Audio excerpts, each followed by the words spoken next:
The broadcast is now starting. All attendees are in listen-only mode. Welcome to today's Gold Group webinar with your host, Willie Miranda. Good afternoon, Gold members. Thank you very much for coming on today's call. Today is a call that I usually do once a year, and this is about my listing presentation and also on the steps that we do on obtaining those listings. Each and every year, I find this time of the year, right around the February, March, we find ourselves getting a lot more calls for listings. The spring market is right around the corner, and very important that listings are done a certain way, almost like opening up a combination of a lock. It has a certain sequence to it. And when I'm talking to coaching members and I'm talking to agents, and I find that their conversion rates are low, in other words, they go on 10 listing appointments and they're only able to close on, maybe 2 or 3 of those appointments, that's a big problem. And usually what I find out is that they're not using a listing presentation. They're not following a certain order when doing it. In other words, they go into the house, they don't set that rapport with that seller right away, or they don't get invited back. Sometimes I'll hear that agents come in and all they do is they just kind of walk through the house. Some don't even walk through the house, but some walk through the house, don't really care about anything that they've done to it, and they just sit at the table and say, well, how much you want for it? So there's certain things that I'm going to talk to you about today. I'm going to try to go through a lot of these bullet points quickly so we can get through everything, get through the listing presentation. And at the end of this presentation, I will type up an email. I didn't do it yet, but I will type it up of where you can actually get a copy of the listing presentation and also this 14-step process that I'm going to share with you. And this is something I wrote about in my book, How to Not Get Your Ass Kicked in a Real Estate Business. And it really hasn't changed. I mean, this is really what I've used over 17 years now or so. And last year, we did about 42% of our business came from listings. And I know that if more of our agents used this format, used this process, and used the listing presentation on every listing presentation that it went on, I'm sure that we probably could have got that over 50%. And for the most part, most of my agents do a great job with listings, going on listings, using presentations to do that. But every now and then there's some people that are just not comfortable for whatever reason using a computer or figuring they could just kind of wing it. And when you wing it, that's something that is a big issue.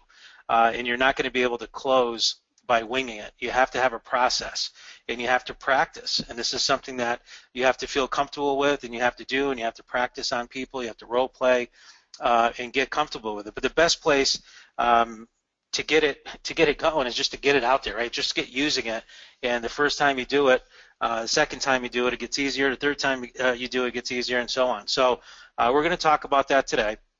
And last year, actually, I was just pulling up some numbers. Let me just pull them up before the screen goes away on me. We had last year, I just pulled up our closings for 2015. We had 258 closings through listing. We did 603 home sales. So right around 42% of our business last year came from listings. We definitely want to increase that number. A lot of our top agents work primarily or had very big buyer sales this past year for some reason, mainly because of the interest rates and just because that's what they were focusing on. And we had them all from low price homes to as high as $1.5 million homes. The average sales price in our market is right around 110. So we hit that average on the list side. Sold price about 203. So we have definitely some things that we could work on. We had about $52 million of business that we wrote. So the good news is that a lot of the when you look at the list, the sales price, we were pretty close on that, and we had a lot of great activity on there. So that was last year, and that's why I wanted to share with this listing presentation with you today, because it's something that has worked very well. And I know with the coaching members and agents that I share this with, when they implement this is when they really start seeing a difference in their closing ratios. And that's what it's all about. I mean, if you can just increase your closing ratio, to another 2 or 3 listings that you close a month, think about what that's going to do at the end of the year for you. So with that, we're going to go ahead and jump in and just really talk about real quickly of what this is all about. But why listings, right? Why listings over working with buyers? And one of the reasons for listing is that listings will create exposure and bring more buyer leads to you. It's definitely by getting it out there, being able to market that property. And this is why I encourage a lot of my agents to list the properties and market those properties very aggressively through social media, through email campaigns, direct mail, those type of things, because you never know what buyers are out there that are looking for that property, and that's what the sellers are paying us for. But it's definitely going to increase more buyers to you. And if you see this third bullet point here, every listing should produce at least one qualified buyer if marketed appropriately. The second bullet point here is listings are used as a marketing vehicle, right? We talked about that already. And then the fourth one on here gives us the ability to leverage our time more effectively. And what I mean by that is that, you could work right now 25 active listings. It would be, obviously some work, but you could definitely manage that and manage it very well if you have a good system in place. It's very hard to manage 25 active buyers right now because it's time, right? You're trading time for dollars, and you can only work with so many buyers, where when you go to list a property, you go to their home, you list their property, and a lot of that could be done through your office. You can leverage your time more.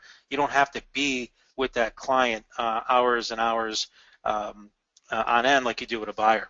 So you could definitely leverage your time better with listings. So that's the importance of getting listings, and it's very important to do that in order to grow your business. How we obtain listings. A lot of different ways we do. Our main way of doing it is through personal referrals. I apologize for some of these typos on here. This is not the PDF version I have up here, but it's still the same material. But personal referrals, your center of influence, networking, your own database, repeat and referral business, that's where a lot of your listings are going to come from. But also, bullet point number 2, our current listings will also attract sellers. So if you do have a listing and you market it correctly, especially to that neighborhood or to that geographic farm area, having an open house, having sold signs up on the signs, etc., that's going to drive in more sellers to you, because obviously they see the success that you had with that listing and they want to sell to someone that's successful on selling homes in their neighborhood. A third bullet point on there, farming, a neighborhood or targeted area. We do newsletters, just listed, just sold cards. We give out market stats and what's going on in the market, what is recently sold this year versus last year. And now we're also doing video emails twice a month out to these different areas. Farming is very important. Number 4, reverse prospecting. So using the classified ads that Craig talks about, the postcards, the websites. We use cable TV also as a reverse prospecting method to get people to call us. For sale by owners is still, low-hanging fruit. Expired listings are low-hanging fruit. There are different ways that you can go after them with free reports that we have, giving them valuable information, picking up the phone and calling them directly, or actually running those different classified ads and editorial ads to get them to call us. And then the last 2 are not the most desirable, but they still work, and there's still people that are out there doing it. Maybe cold calling, door knocking around other listings, using testimonial flyers around those areas. But buyers also will have listings to sell. So I guess that's a good one too, right? So if you're working with a really good buyer and they have a home that they currently have, they will also turn into a really good buyer once you're listing their property. So those are the ways that we obtain listings, and is definitely something that I know some of you have seen and some of you are not, but those are the pillars that you want to be working to create more activity to get listings. What do we do prior to a listing appointment? How do you get prepared for those appointments? And you want to make sure that you're preparing a cost market analysis, or what we call a CMA. You want to make sure you have good data. You want to make sure you have the tax records that you have. You want to make sure that if you're not familiar with the neighborhood, you may want to do a little investigating on the neighborhood, do drive-bys in the area, see what's around that area, so that when you are on that appointment, you've educated yourself on what's going on around that area, and you're able to, obviously answer any questions that they may give you.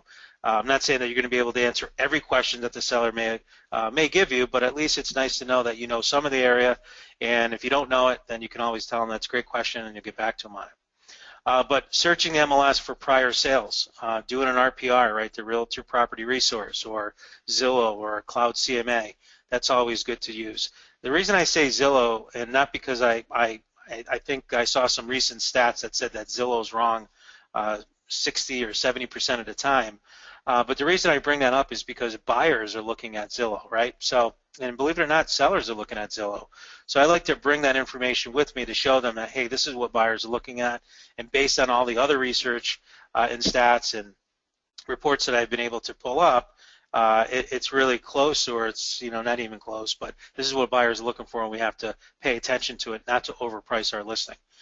Sending personal notes and personal brochures beforehand.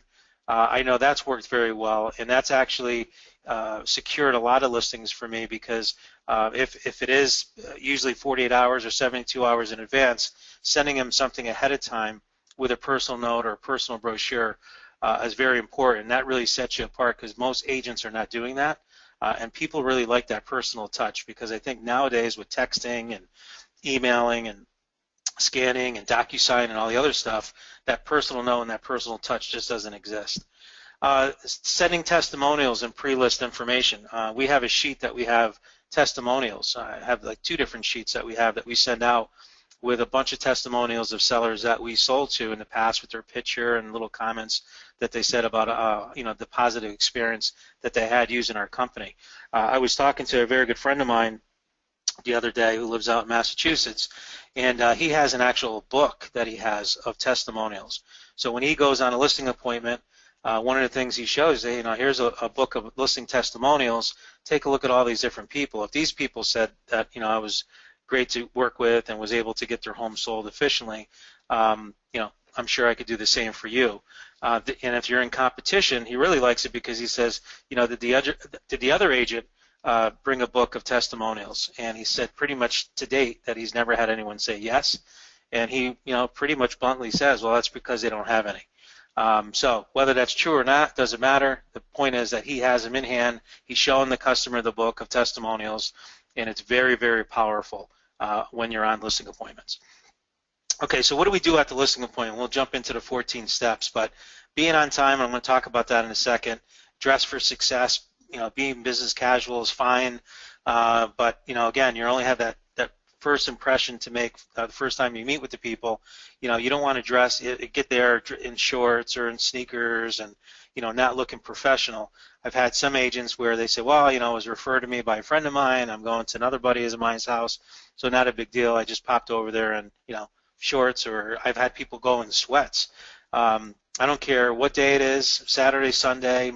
I don't care who it is. You always want to change and make sure that you're dressed for success when you're dealing on the business side. You want to establish that and build that rapport. You want to present benefits of why the seller should list with you. You definitely want to discuss and show your aggressive marketing campaign and how you're going to get their home sold. And then once you complete all of that, then that's when you're going to educate the seller on the market conditions, and not before.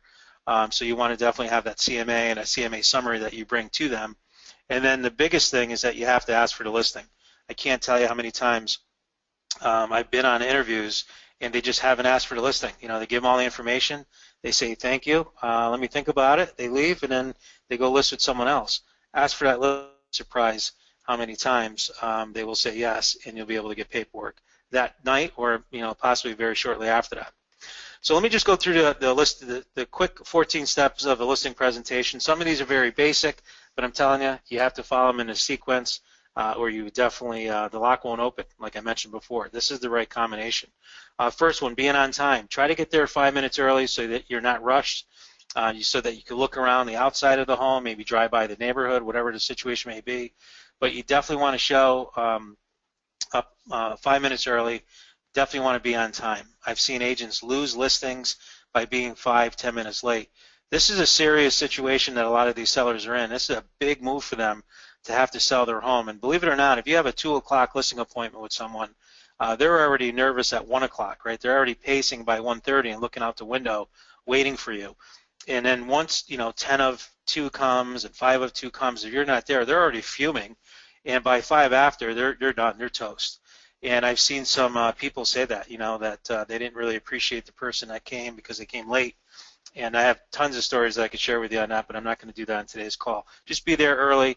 You don't want to be there too early, but definitely 10 minutes, 5 minutes early is definitely more positive than being 5 or 10 minutes late. Knocking on the door, making sure that you're not, fiddling with all your papers and slamming the trunk, going in the back seat looking for a pen, going in your your glove compartment for a business card. Make sure you're prepared ahead of time when you get there. You're dressed for success. you're professional, you got things organized. That's what people like to see. Knocking on the door, walking in, introducing yourself, give them a nice firm handshake, and ask them where you could set up your laptop, or maybe it's your, maybe it's your iPad, whatever you use. But definitely want to do that. I have people say that too. I didn't like the person because they didn't shake my hand, or they didn't look me in the eye, that type of thing. You know who you can and cannot do that with, because there's some people that it's not customary for you to do that with. But point being is that you definitely want to greet them and make sure that you ask permission as to where you can go ahead and set up. Don't just take advantage and throw in your laptop on one of their antique tables that you just scratched up. And you guys laugh at that, but it's happened. I've seen it. All right, number 3 on here, turn your laptop on, make small talk with them, click on your listing presentation, and at that point is usually when I say, okay, let's, why don't you got a beautiful home, everything's all set up here on my side, why don't you give me a quick tour of your home? And the key word on here is quick. I don't want the long tour. I don't want to be looking, for an hour looking around the house and everything they did to it over the last 40 years. But I do say, let's give me a quick tour of the home. And one of the things that you want to make sure that you do is that you always, always, always, always have a pad of paper with you, a yellow pad of paper, a notebook, whatever that may be. The biggest complaint that I hear also is that they spend 15-20 minutes going over, showing you everything in the house, new appliances, new furnace, new hot water tank, we put new windows in the home, 2011, we did this, we did that. They're giving you all this detail, and you're just there, oh, that's nice, shaking your head. You want to be writing this down. You want to be letting them know that you have a real interest in their home, and you want to make sure that you're getting this information, because that is a huge turnoff. All right, so that's number 4. Number 5, as you're going through the property, you want to make sure that you're making a mental note of all the positive and negative selling points. Now, if you want to share with them the positive points, that's fine. Going in and saying, wow, this is, the colors that you picked are awesome, they're very neutral, or, I love the layout of the home, it's very open, that type of stuff. What you don't want to be doing is in that first 10 or 15 minutes of meeting that customer or that client, you don't want to be pointing out all the different negative things of why their house is not going to sell. That will be a huge turnoff to them. It's very disrespectful, and people just don't, you don't even have a rapport with this person yet to actually have that conversation. And there's a spot in the presentation where you want to do that, but not at this point. Right now, you're just making mental notes of what's positive and what's negative, and jotting them all down, and maybe do a little shorthand of the negative things so that they don't read over your shoulder as to what you wrote. And a quick example of that, I had an agent that I walked into on a listing appointment, and the first thing out of his mouth when we walked in, not the first thing, but as we stepped into the home, came through the living room, got to the kitchen towards the back of the house, and they had a basement with a door there. I think we were in the house maybe a total of 3 minutes, 4 minutes, and first thing out of his mouth says, do you own a cat? Do you guys have cats here? And the lady was, big smile, oh yeah, we got actually 3 cats. And he goes, I hate cats. He goes, I knew right away as soon as I came in here, I could smell them. And he was talking about, the litter box and just the smell of cats, and this lady was very offended and very hurt by the comment that he made. He didn't realize it, didn't do it intentionally, but the point is we probably were there maybe 15 minutes total before the husband said, we're all set and we can leave now, because the wife was so offended that she actually dismissed herself from the interview and went upstairs, and pretty much the husband was red in the face and said, this conversation's pretty much over. So again, that's just one extreme example, but I've seen people come in right away and like, wow, that school behind us here is going to be an issue. Oh, that pool in the back, no one likes pools anymore, that type of stuff. Like, you don't want to get into those type of comments. Write them down on paper, and at the end, I'll show you how we do it when we sit down with them. So, number 6, compliment them on the condition of the home. Obviously, if it's a nice home, you want to compliment them on that. Let them know they have a great home, but more importantly, let them know that we're going to have no problem selling this home. This home will definitely sell. Every home sells, right? But you want to give them that confidence, because I tell you, they're so insecure. And when you come in there, they're so nervous, and they just don't think, no one's going to like my home. No one, who's out there that really wants to buy this? So let them know as the professional hey, you got a great home here. The layout is awesome. You did a lot of great things with the colors of this home. I love the cabinets you picked here in the kitchen. This home is definitely going to sell. Let's sit down and let's talk about it. So that's step number 7. Sitting down at the table, near to where the laptop is, and ask them about what their moving plans are. Establish some type of a time frame with them for their move. So there's a whole sheet of questions that we'll ask them about, as far as why they're moving, what the plan is, if they're moving out of the area, staying in the area, downsizing, upsizing, you name it. We want to go through and really get a good feel for that. And a lot of times I've stepped away from listings at that point because they just weren't ready to list. So I don't have to get into my marketing. I didn't have to get into the CMA and spend an hour and a half there. Pretty much took down some great information, came to the conclusion that they just weren't ready at that point, and maybe they weren't at that point decided not to even sell their home. But point is that you want to take a general interest in what they're doing, because what you're looking for, especially if it's an expired listing or someone that had listed with someone else recently, you want to find out what they liked and what they didn't like about their prior agent, so that when you start doing your listing presentation, in your listing presentation as to where you can combat that. So it could be something like, that agent that I used before, the one thing I didn't like is that they listed a house and everything was great the first week or two, but then we didn't hear from them for like a month. We had very little showings, and when we did have showings, we didn't even know what the feedback was, right? We hear that a lot. And the list goes on, right, from marketing to everything else. So you want to definitely sit down, listen to them, find out what their motivation is, what their timing is, but also take a look at what they're looking for in a real estate agent. All right, so at that point is when we usually go right into the listing presentation. And the script that I use, basically, I say, there's 3 very important elements in selling your home, and they're cleanliness, marketing, and price. And you have a great home here. It's very clean, shows very nice. You did point out a couple things in the basement and maybe a couple closets that you wanted to clean out and tidy up a little bit. But for the most part, this home is pretty much ready to show. So that's a big piece of it. Second piece of it is marketing. And what I like to do is really show you a little bit about what we do here at Miranda Real Estate Group to get your home sold. And then price we'll talk about after, right? So we talk about all those different things at that point, and then from there I just said, let me show you what we do at Miranda Real Estate Group to aggressively market your home. And then I follow the listing presentation step by step with them, and so that it comes off naturally. It's got a nice consistent flow. And then when you reach the end of the listing presentation, that's when we ask the question, are we the right company for them? Do they have any questions on our marketing program whatsoever? And then at that point, I'll get an agreement from them as to whether or not we're the company that they would be comfortable using to get their home sold. And if we're not, or they didn't like what we had to say, or I didn't get a good vibe on it, I won't even get into the numbers.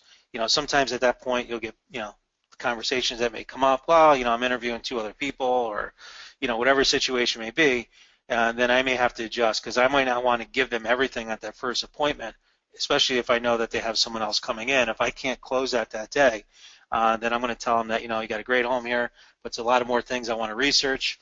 Why don't we set up an appointment, second appointment, so I can come back and do a really good job, really good research for you, and take a look at it from there. And that way you're not holding yourself in a corner to a price or a commission, and then you're not getting back in the door, and worse yet, losing it to your competitors. So let me at this point switch over to our listing presentation. And we just updated it and added a couple new slides on here, but I do want to bring this up here. And the other thing, if you have questions, we're not going to answer them yet, but I am going to leave some time at the end here to answer any questions that you may have. Please do so by filling in the question box, and I'll have Andrea, when she comes back on the line here in a few minutes, we'll answer some of those questions right after this listing presentation. And like I mentioned before, in case you came on late, I will be sharing this listing presentation with you. So at the end, I'll show you who to email for us to be able to send you a link tomorrow of this presentation, and also the attachment that I'm going over with you. So, all right, so with that, let me just switch on here on this link. I apologize. I am not at my home office, so I'm using a one screen. I usually have multiple screens, and it's a little bit harder with only one screen, but there we go. So here's the first slide of our listing presentation. And basically, this is what I have set up with them when I sit down and set up my laptop. And then from there, I get into the presentation, and it starts off by what I just said, the big three, right? Cleanliness, marketing, and price. And I just talked about that, but again, I'll touch base back on this again. And the fact that now they're seeing it on the screen is where they really feel, or sometimes when I'll bring this screen up and then I'll bring this up when we go to transition over. After I took everything down on paper, I'll have this screen up, and this is where I'll point out the cleanliness, marketing, and price discussion. And then from there, I let them know that with our marketing plan and pricing strategy, your home will sell fast for top dollar with the least amount of hassles. You got a great home, should definitely sell quick in this marketplace. So let me explain to you what makes Miranda Real Estate Group different than most other real estate agents. And this is what I say, you know, when I worked, when I first got into the business, and how most agents operate today is really as a one-person operation. They're doing their prospecting calls or telemarketing calls. They're doing all their buyer and listing sales. They have to put all their marketing together and their Facebook posts and postcard campaigns and newsletters and all that stuff. They also have to service their listings and their sellers and their closings and their pendings. And they have to do all their administrative work. So there's a lot of work that goes that's involved on you know, working as an agent, as a real estate agent. And why we're different is because working like that for a few years, I found a better way, and that better way is what we call the ultimate home selling system. And this is really more of a team approach, which is really the preferred way of servicing clients, like most other fields, such as doctors, attorneys, and other people. Kind of like your dentist, right? Like your dentist would never call you up to confirm your appointment. It's someone usually in his office, an administrator or office person that's setting up an appointment or calling you up to confirm. Same type of thing. So I'm going to show you here what we do. And we have a marketing department. We have someone that does administration work. We have a service department. We have sales, telemarketing, and an IT person as well. So there's different people that are involved on our team that handle these different things so that we can do a better job servicing our customers versus the single agent. So then I go a little bit about myself. Let me tell you a little bit about myself. And I just kind of go through and I show them some different things of some of my accomplishments and some of my awards and stuff like that. So I keep this very brief, but I want them to know that I am you know, an author of a few different books, published author. I do speak at national real estate conventions, coaching and training other agents. I do you know, quarterly updates with the local news on what the real estate market is doing in our market. So there's a lot of different things that we do, and I like to point that out to them. And then on the screen here, you'll see, you know, just talking about our leadership. So I tell them a little bit about our company and tell them about myself of being a licensed broker, and then also that I have my brother who's the general manager. He handles a lot of the day-to-day operations so that I can work on the business, but also work more personally with a lot of my clients, especially the ones that were referred to me directly.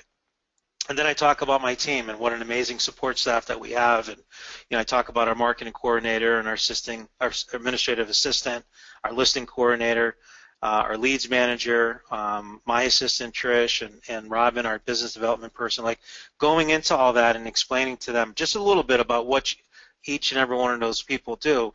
These are people that are on our team. These are the people that are going to assist us in getting your home sold. For some of you that are single agents right now, you say, well, geez, this is great, Willie, but I don't have a team. You know, I used to have, before I had a team, I would put my attorney on there, my lender on there, my inspector on there, my broker on there. Like I had other people and agents that helped me. Like if I had another agent that I work with and they were my assisting agent, I would put them on there as well. So you can definitely right off the rip, you know, put on there 3 or 4 different people on your team. To let them know that, you know, you're not in this alone. You have other people that are helping you. We show them our team of professionals. This is one of our kickoff meetings that we took a photo. So I show them that just to kind of give them an idea of who they're working with. So for some of you that are working in a brokerage, you know, definitely I'm sure that they have a photo of the brokerage. Take a picture of that and show them. If not, then don't use this slide. But point being is that I want to let them know about our team and that we have other agents that work at our company that are going to also assist in trying to get their home sold. We tell them a little about our volume, and our volume is their benefit because of the number of homes that we sell. We're able to put a lot of that money back into marketing. Last year we sold over 600 homes, 603 in 2015. The average agent only maybe sells, you know, 4, 5, 6 homes a year. and we don't have a franchise fee that we pay. We're an independent real estate brokerage, so we're able to take that money back into marketing. But if an agent's only selling 5, 6, 7 homes a year, there's not a lot of money left at the end of the day to pour back into marketing like we've been able to do to get their home sold. We go into a little bit about giving back, right? This is a big motto that we've started over the last year and really going in 2016, is that I want to have my agents and my coaching members have more fun, make more money, and give more back. And this is one of the ways that we give back with a lot of different things that I'm talking about here with Make-A-Wish, the Children's Hospital. We just gave the Children's Hospital a couple weeks ago. We just gave them a check for $30,000, which was the proceeds from our golf tournament that we had in September. But you'll see there's a bunch of sports venues, and there's a lot of other ones that are not even on here that we participate in. But the point is that there's so many times I've been on listing appointments where like, oh yeah, my son plays on junior plainsman's football, or oh, that Make-A-Wish is great. You know, my nephew benefited from that, or the Toys for Tots or Big Brothers, whatever. People identify with that, and they really appreciate that we're sponsors, and we also help and give back to the community. So from there is when I get into the slides, and this is slides that a lot of us have, and we've had on Craig's listing presentation as well, where 69% of homeowners wouldn't go back to do business with the same agent or do another transaction. And the main reason for that, I show them, is number one on here, poor communication. But then you have other things like overpromise and underdelivered. You know, they just promised a selling price that was way, far from reality. They were really pushy, lack of professionalism, you name it. It just goes through, and these are all the different ones. But number one is poor communication. And a lot of times when I'm talking to people and I'm asking them about their prior agent, it really is true that communication, or they didn't get information back on a feedback on a showing, is one of the main ones that come up.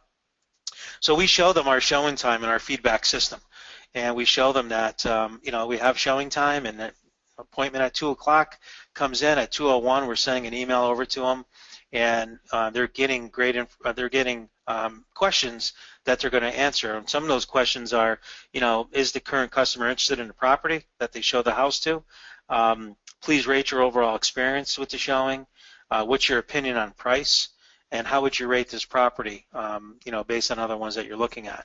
So, and then they have an option, another page that they actually put in some comments in there. But it's really good information. And I noticed that when we went to this service versus calling the agents and getting feedback from them, a lot of agents weren't calling back, or they weren't picking up their phones, and they just weren't giving feedback. Where with this and an email, probably went from 50% of the time to probably closer to 75% of the time we get feedback. And it's great because it goes directly to the seller, so it's not coming from us every time. So when people keep saying, 90% of the time that it's overpriced, it's a great conversation to get a price reduction. Or if it keeps coming up that, it smells like a cat in the house, then we have to address it, right? But it's not coming from me, it's coming from the other agents, so the seller could be mad at them. So you want to make sure you have some type of showing feedback system in place to do that, and being able to report that on a weekly basis. And again, every agent in our market has this capability of doing it, but are they really showing it at the listing presentation?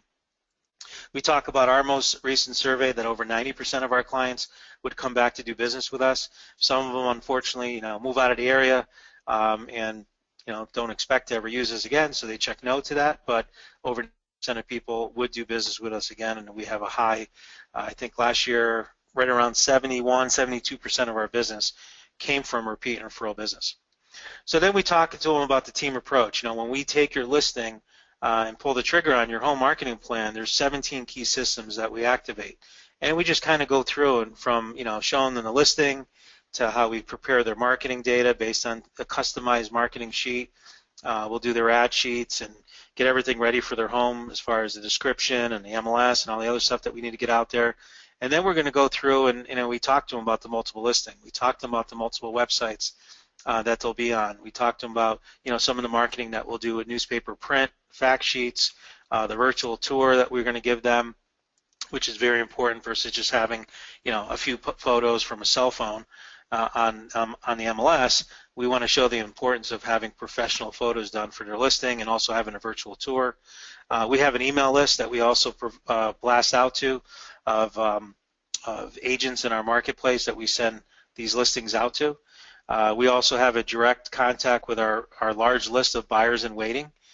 This is why they're hiring us, and I tell them that. This is why you're hiring us, because we have about 25,000 buyers in our listing, and I'm going to show you who have come to our website looking to buy a home, and we're going to be able to match up your home with some of those buyers. And I kind of set the stage here, but then we have a screen that I'll show you. Our internal marketing, our agents in-house also get an email and are aware of your property coming on the market. A day comes on, sometimes even before. Actually, I saw an email today of someone said that they had a listing that was coming up, and another person had said they needed a listing, and they're kind of matching each other up. So a lot of the times we're able to do a lot of internal marketing before it even hits the market. We can have a potential buyer that wants your home. And then there's some other things that we have on here, like the Everyday Open House, our Guarantee Sale program, No Money Down program still exists out there, Platinum Reverse Offer System, and then our referral network. That we also have a referral network where we can basically we get referrals and reload business from all over the world, and we're able to not only help you sell your home here, but if you look to buy, say in California or Florida, wherever you may go, we can help you with that as well. And people do appreciate and like the fact that we're able to help them not only with their current situation, but also where they might be moving to. So this is very important. You want to make sure that you're showing them the websites of where they can find their home. And the reason I say this is because I lost a couple listings to very early on regarding they went with other companies because they liked their website. And they didn't realize that because of broker reciprocity, that their listing, if they listed with me, would still be on those websites. But again, they didn't know, and shame on me for not telling them. So because of that, I made sure that I put all my competitors on here, so such as Coldwell Banker and Prudential and Remax and some of the other ones that are out there, but to let them know that they will also be on those websites as well. Okay, and I explained to them how broker reciprocity works. The other one is the New York State MLS. This is a syndication that we have that pretty much putting their property on there markets to the entire state. So many times I'll hear people say, well, my house, it's a unique home, and I think someone from New York City or downstate is going to buy it because they're the ones that have money. When they come up here, it's a great deal. So now we can actually tell them that, now with this service, we're able to expand our range and able to give them a lot more exposure by being part of the New York MLS. And then we'll show them, obviously the Google and the Zillow and the Trulia and all the other ones that they're probably very used to seeing, just with a lot of the marketing that they do. Realtor.com being another big one here as well.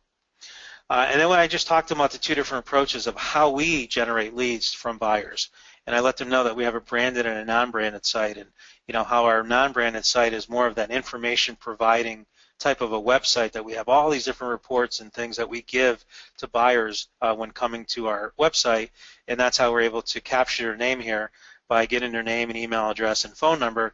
So now we put them into our system so that we can match them up with our listings. Same thing with our branded site. We show them how by having more hits, more visitors are going to definitely create more buyers, which means more demand on their property. And then we talk to them a little bit about our home tours. We show them exactly what we receive when people fill out the information, so they can kind of see exactly what it looks like.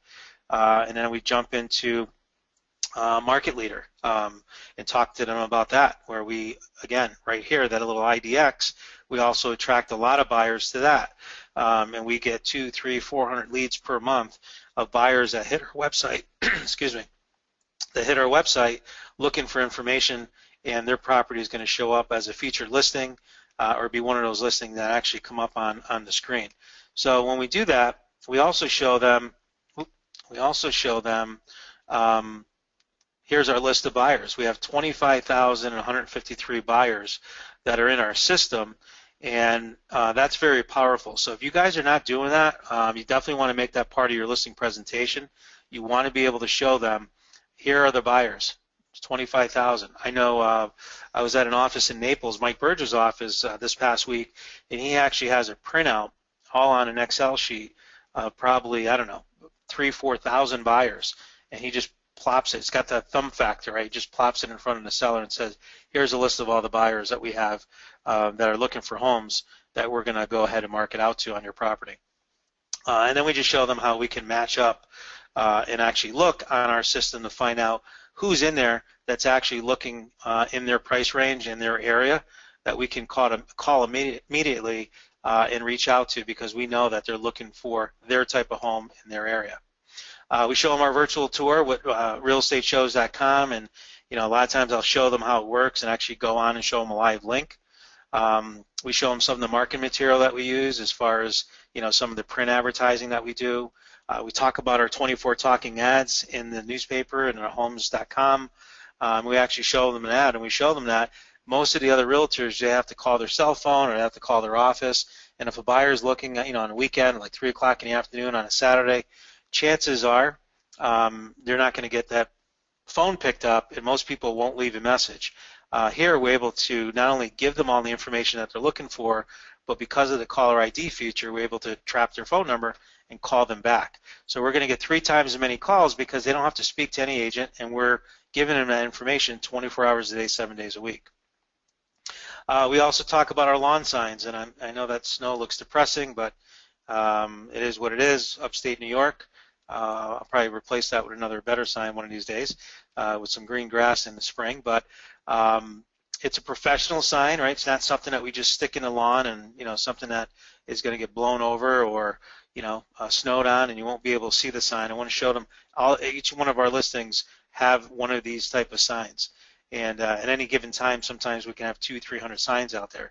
But the point is that we show them that not only is it a professional-looking sign, but we also have multiple riders on there as well to draw attention to those buyers that are driving around. Most signs just have the panel.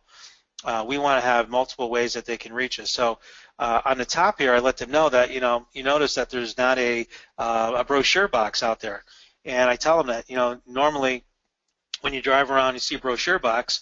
Other than the first couple of weeks of listings on the market, that brochure box is usually empty, or the material in it is wet, doesn't have the right price on it, whether kids take it or people steal it or whatever the situation may be. Point is that there's no way to really track who's taking that information and if that information is available to them. And we can potentially lose a potential buyer driving by. So because texting has been so popular, we show them about the text writers on top. Nice yellow, black. They text that number, they text that sign, and it gives them information right away. We show them the, buy this home from me and we'll buy yours for cash, which is our guarantee sale program. And then we have a direct number on there in case they want to call the agent directly. But the point being is that that's how we have that set up. And then I show them right there at the listing appointment. I'll actually show them and pull up a listing, and I'll type in a number and show right on my phone how it comes across in the listing, where the pictures will all come up, all the information on the property will come up. And the best part is that now we're able to get their contact information and call them back immediately. Sometimes we catch them still in the neighborhood and set up a listing or a showing appointment to get them in. Can't do that with fact sheet and brochures. We do open houses. It's one of the things that we've tracked both ways, and we find that open houses are still very effective, especially for a lot of the newer agents, but even a lot of the experienced agents. They still find doing open houses is very profitable to them, or they'll hire someone to do it for them.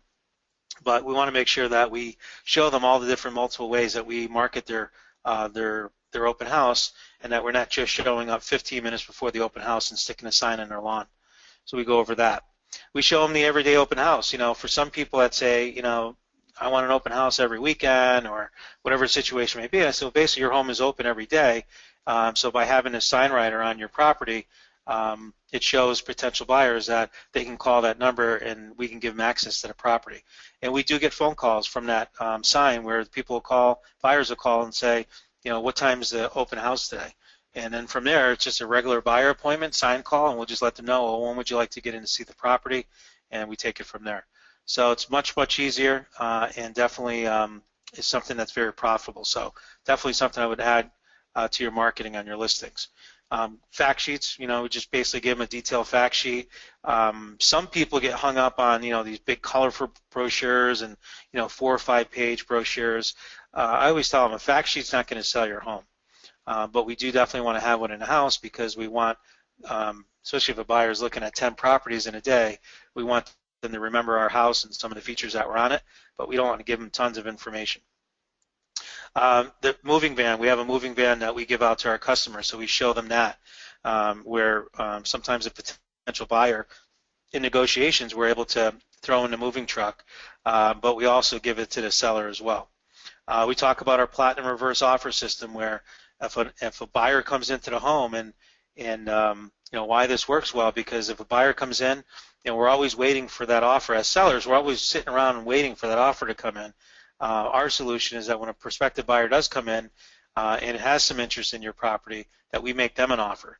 It's much more aggressive, a more proactive way to generate that buyer, alerts the buyer of a possible deal that they can get, and it really communicates to them how serious we are about getting our home sold. And a lot of times we've had buyers, because of that, come back into the home, and I'll have maybe a $5,000 or $10,000 off the list price, or we'll throw in a warranty on their appliances, we'll throw in the moving truck, we'll throw in a $500 or $1,000 bonus to the agent if they bring an offer in. And a lot of times just making those moves and making those changes will get people back in the home and hopefully to a contract. All right, guarantee sale program. This is definitely something that put us on the map back in 2002. I was scared of it for 2 years, I'll admit that. But then once I did it, once I was able to buy another property, I implemented this, and this has been our USP ever since, and it's something that definitely put us on the map in our local area. But I basically just talked to them about the problem, right, the real estate catch-22, about getting stuck with 2 homes or none at all, and kind of go through this scenario and show them that 80% of buyers that are out there looking for a home have a home to sell, where 20% don't, right? They're either renting or relocating and don't have a house to sell. But now, because of our system, we can actually attract 100% of the buyers that are out there, because if they're looking to move into your home, we'll go ahead and step in and buy their home, and then I get into some of the details with that. And that's our guarantee sale program, right? So we just tell them about the signage that we put out there, and we tell them a little bit about, how we buy it at 90% of market value, but they have to be moving up to their home. And then we just recap, what makes us different: team concept, support, our everyday open house riders, all the different things that we just talked about here with the moving truck and all the marketing, virtual tours, and everything else that we have. But then I just show them, I point out to them that, you could see with all these different systems, this is going to create a lot more demand for your home, helping it sell faster, and also for top dollar, right, and making more money on your property. So, but with that, 90% of any great marketing plan is all about pricing. We got to make sure that we price your home right, and the price of your home must be below a lot of the other homes that are out there, from features to what they offer. We have to be the best deal on the block in order to get your home sold fast for top dollar. So at that point is where I'll say, with that, Mr. and Mrs. Seller, do you have any questions on our marketing program?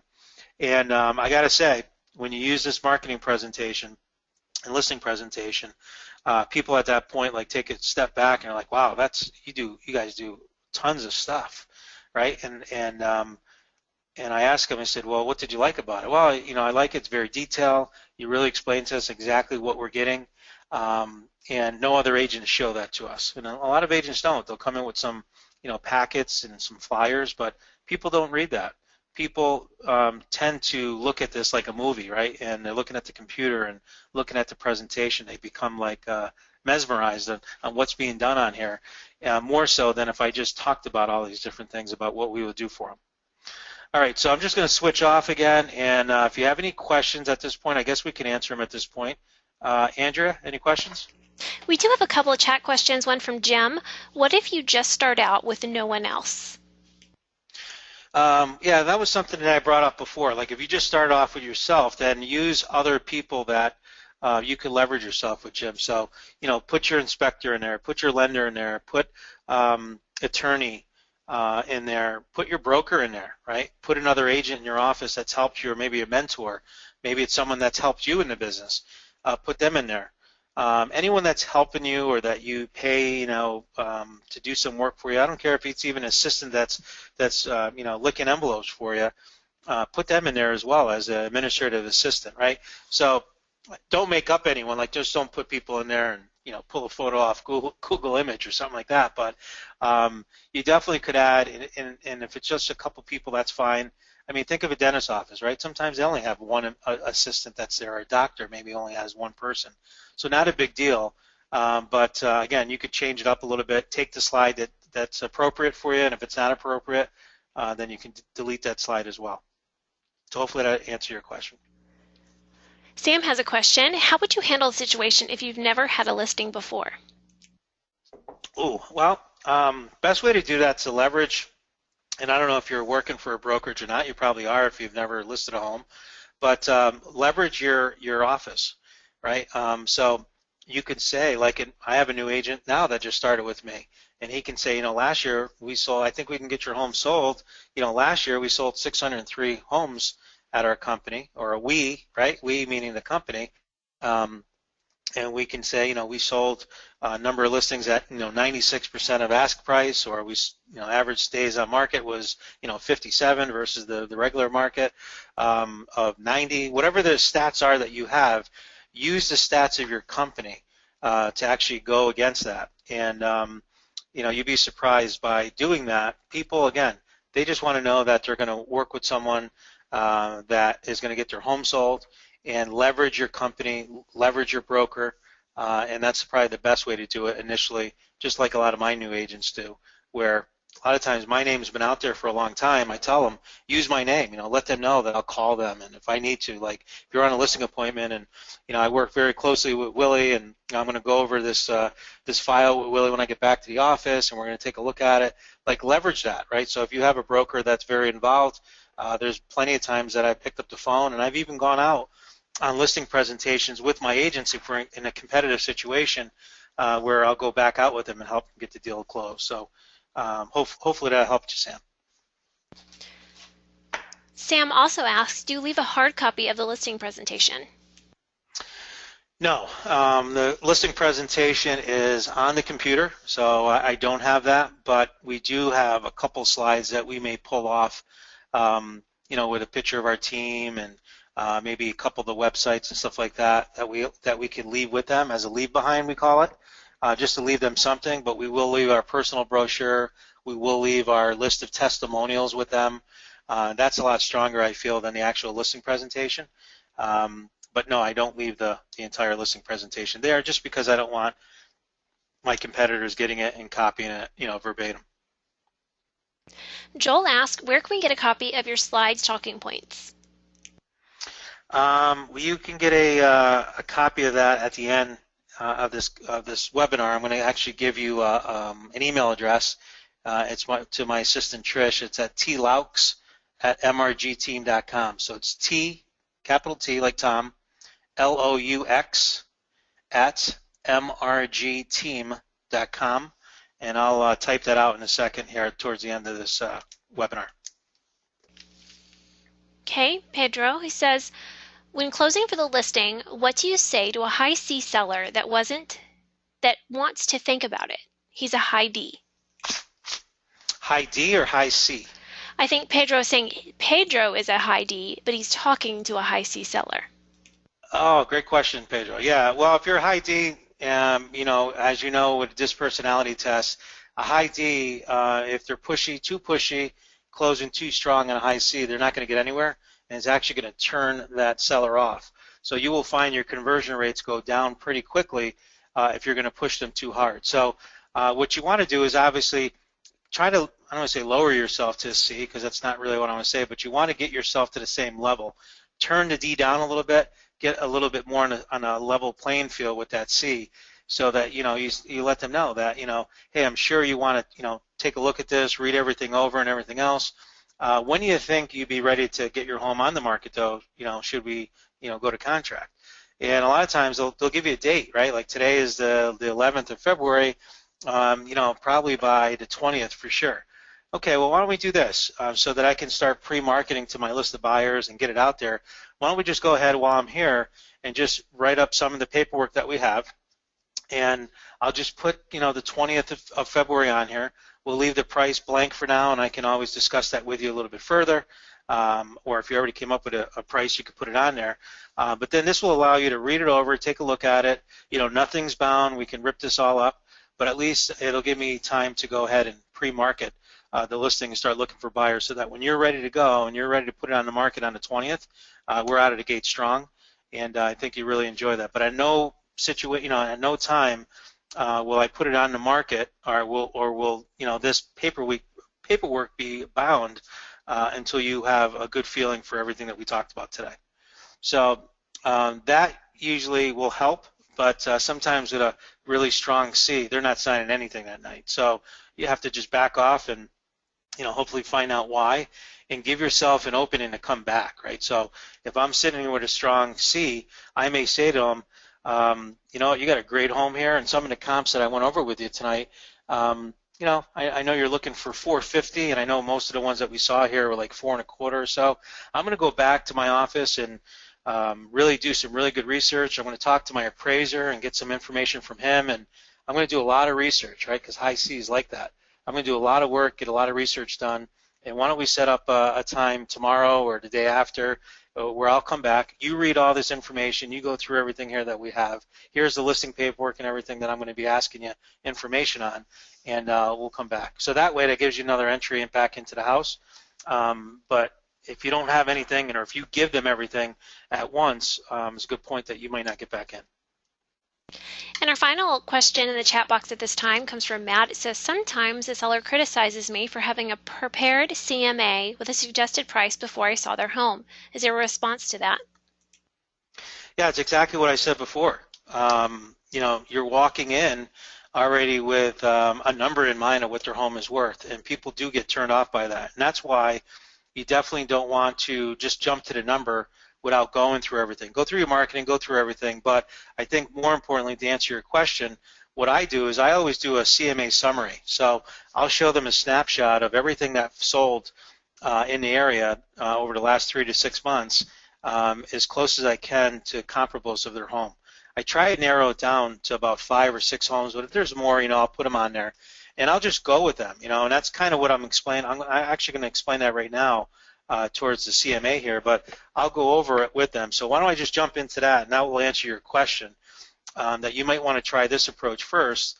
The Cloud CMA, you could just say, this is just a guideline, but here's some of the stats I pulled up, and I'm going to go over it with you exactly here on steps 10 through 14 as to how we do that.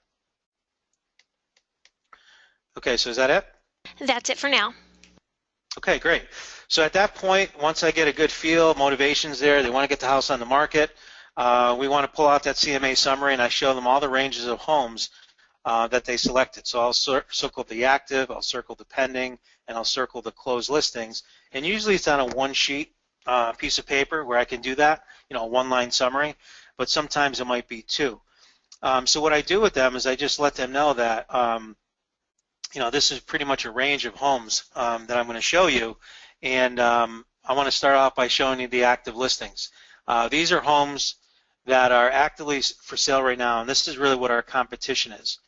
These prices are sometimes very overpriced, and we refer to them as fantasy land, right? So active listings are fantasy land because people could put any price that they want on it, because sometimes what will happen is that in the discussions when you're sitting down with the seller, they'll say, well, I want 450 for my home because, Johnny over there, he's got his house on the market for, 439.9, and my house is 500 square foot bigger, and we have a pool and a finished basement. He doesn't have any of that, so, I really think my house could sell for more. So I just explained to him that it's fantasy land. Johnny could put whatever he wants on there. That's not really reality. These prices sometimes vary, and like I just mentioned on here, we call them fantasy land. But a home listed for more than 30 days without a price reduction is usually a good indicator of this, meaning that if a home hasn't sold within 30 days, more likely it's overpriced. So then I talked to them about the pending listings. I said, this is pretty good news. These are homes that are recently sold and are still under contract, but I can give them a good idea, especially looking at the history, that look at this one started at 469.9, and when they dropped it to 459.9 is when they actually got an offer within a couple days. So they were on the market for 2 or 3 months, and then once they got the listing under that 450 maybe range, or maybe it's a different example where maybe it went from 469.9 to 449.9 and it sold. Well, below that 450 mark. But then the closed sales, when I actually tell them that this is reality, right? This is what really closed, and your home is only worth what a buyer is willing to pay. So closed sales are really more of the reality. And sometimes they don't want to look at that sheet because it's a lot lower than what they think, but it's too bad. That's what it is. But these homes have officially closed, and it's the best way to determine market value on your property because this is what buyers are paying for houses like yours in this neighborhood. So that's what we do. So number 11, I would only select 4 or 5 homes to show them that best meets their criteria, and then I would just show them. Review the features and go over all the benefits of what the property is, like square footage and list the sales price, the days on market, number of bedrooms, bath. Show them the actual reduced prices, right? So if it started off at, look at this person started at $469.9, they went to $459.9, but it wasn't until they hit $449.9 that they actually got a contract because that's probably where it should have been priced to begin with, right? And then I asked a question, and this is huge, 12 you should circle. Now after looking at these recent home sales, right, and I might have showed them homes, let's take that 450 for example, I might have showed them 475, 480, all the way down a quarter, but I'll show them that, basically after looking at all these recent home sales, we can see a range of properties between, say, 475 and 4.25. Where do you feel your home should be priced based on these current home sales that I just showed you? And then I just shut up. I just keep my mouth shut. First person that talks is the one that loses. And I never give them a suggested price first, okay? Now, sometimes you'll get people that say, well, you're the professional, you tell me, right? And I just go right back to the facts. I says, well, based on that information, I can appreciate that. Looking at this, I see range between 475 and 4.25, so let's take a look at that a little deeper, Mr. Seller. And I'll say, okay, look at this one. Start off with the 475. That one is a nice home, sold at 475, was on the market, maybe 45 days. But it's 1,000 square foot more than yours. And let's take a look at some of the pictures. And I actually go online, and I already have them prepared, and I'll start showing them. And they'll be like, wow, especially, for if they're new kitchens that were just remodeled and new bathrooms and, theirs is dated and, needs work, I could show them all those different things. So it's 1,000 square foot bigger. It's got a brand new kitchen, brand new windows, brand new roof, all these different things that we've already discussed that they feel that they need to do on their home. And this is already done for this price. Now you're telling me you want to get the same or, $10,000 below, we're going to have an issue. So you don't have to say that as much because the pictures and the facts tell it all. And you're just giving them information. And you will see, and I've had people say, based on what you just showed me, I thought, we'd get closer to 475, but at the looks of it, we're probably close to 450. And they will actually come to that determination. So you'd be surprised when you ask that question, where do you feel it should be priced at? They'll actually give you a number, and then from there, you can see whether that's pie in the sky or if that's reality. And if it is, then you can move forward and actually close. 13, based on a conversation with the seller, determine what they feel the price should be listed for and what they would like to list it for. And from there, if I'm within a 5 or 10% range, I'm okay. But I don't want to go more than, say, a 5-6% really most of the time because most home sales in my area are about a 93% listed sales ratio. I really don't want to go over that. And I explained that to them. I said, you really want to, you don't want to make this a stale listing or come out over price it too high because people won't see it and then it becomes more of a stale listing. Then you have to keep reducing it and it doesn't look good for your listing. I'd rather price it lower, and if it's such a great deal, you're going to have multiple offers and a lot more buyers coming in the door, and you'll get to market value either way and probably even higher by having multiple offers. So number 14, after receiving an agreed price on the home, you have to close for the listing. And basically what you're going to say is, Mr. Seller, we went over our very aggressive marketing program, and I feel very confident we can get your home sold for top dollar and with the least amount of hassles. Are you ready to get your home listed with me tonight? And I have the paperwork out, and I'm ready to go. And that's where the objections will come out. And that's a whole other call on listing objections. But again, if you did the listing presentation and you did and follow these 14 steps, a lot of those objections are going to be minimized. And it's definitely something that I've been able to close. And my closing percentages on listings are very high. And I know it's because I follow this 14-step system and I use the listing presentation on every one of my listings. So hopefully that answered your questions, and I am going to type up this email address for you so that you can email Trish and get a copy of this. I'm going to have her put it in Dropbox and send you guys the link, and I'll put it up here on the screen. But with that, Andrea, while I'm pulling this up, is there any other questions? No, we have nothing in the queue at this time. All right, so this is just a document that we had. So Trish would be more than happy to send you guys out a link, and I'm going to type in her email right here. Sorry for the confusion on there. I think this is also on the website. If you went to the file library, you can go on to Craig's website, Craig Proctor coaching site, and go to the file library and just type in Willie Miranda listing presentation 14-step process. It's on there as well. But there's Trish's email address, tlaux@mrgteam.com. Shoot her an email, let her know that you like a copy of the listing presentation. The other thing I'd love to get is feedback. If there's any feedback that you guys can get, because we can always learn and always be better.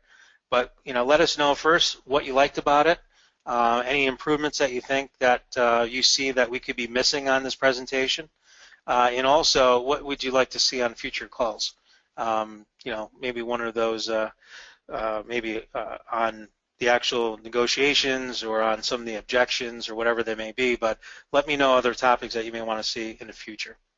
So I know we went over a few minutes. We're about 10 after 5. I don't know if there's any other questions on here, Andrea, but I think we're all set. No, we're good. Other than Alan Wallace saying thank you, very helpful for me. That was it. All right, awesome. Well, thank you guys very much. Enjoy the rest of your week. Enjoy the weekend. And we'll talk to you guys in a couple weeks. Take care. We'll talk to you soon. Bye-bye now.